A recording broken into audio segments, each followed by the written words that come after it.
খুবই বিভৎস একটি নিউজ দিচ্ছি আপনাদেরকে। সেটা হচ্ছে এখান থেকে প্রচুর মৃত মানুষের গন্ধ পাওয়া যাচ্ছে, প্রচুর মৃত মানুষের গন্ধ পাওয়া যাচ্ছে। এখানে ধারণা করা হচ্ছে যে অনেক অনেক মৃত লাশকে এখানে কবর দেওয়া হয়েছে, পুঁতে রাখা হয়েছে মাটির মধ্যে। এখন প্রচুর গন্ধ আসছে এখান থেকে, মানুষ ঘুরে ঘুরে দেখছে কোথায় কি আছে। প্রচুর এখানে গণকবর দেওয়ার শঙ্কা করা হচ্ছে,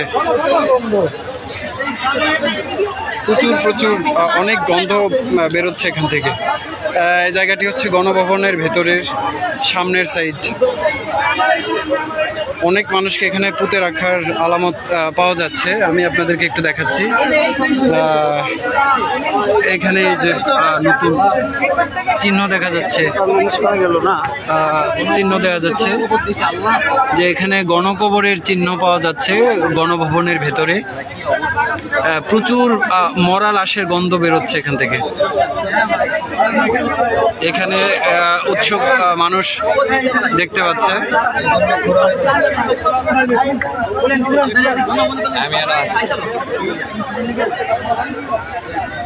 অনেক লাশের গন্ধ বেরোচ্ছে এখান থেকে।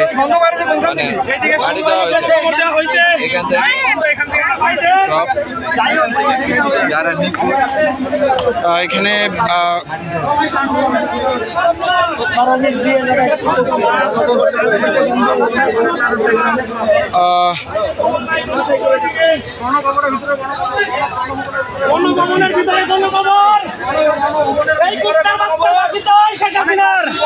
ভাই এখানে আপনি কি শঙ্কা করছেন? ভাই এখানে 1000 উপরে মানুষের গণকবর দেওয়া হয়েছে ভাই গণভবনে। জি, 1000-এর উপরে গণকবর দেওয়া হয়েছে।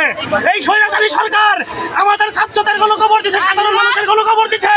ওরা ফাঁসি চাই, ফাঁসি। ওর কুত্তার মতো বিদায় মারতে চাই আমরা জনগণ। বলার নাই। জি জি, ধন্যবাদ। ফাঁসি দেওয়া, ফাঁসি দিতে হবে ভাই। এখানে সবার দাবি একটাই, ফাঁসি দিতে হবে। জি ইনশাআল্লাহ। জনগণের একটাই দাবি, সাধারণ মানুষের দাবি, আমাদের ছাত্রদের দাবি, সবার দাবি আর ফাঁসি চাই। আমরা আর কিছু চাই না, ফাঁসি চাই, ফাঁসি চাই, ফাঁসি চাই, ফাঁসি চাই। এই মুহূর্তে এখানে মানুষ ক্ষোভে ফেটে পড়ার মতো অবস্থা। প্রচুর গণকবরের সন্দেহ করা হচ্ছে এখানে গণভবনের সামনেই ভেতরে। তো এখান থেকে প্রচুর গন্ধ বেরোচ্ছে। এখানে টেকাই রায় হয়ে পড়ছে।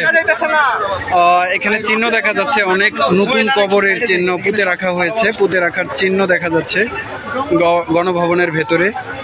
আল্লাহ ভালো জানেন যে এখানে কি হয়েছে, কি পরিমাণ লাশ এখানে পুঁতে রাখা হয়েছে। আশাবাদী সরকার আমাদের ছাত্র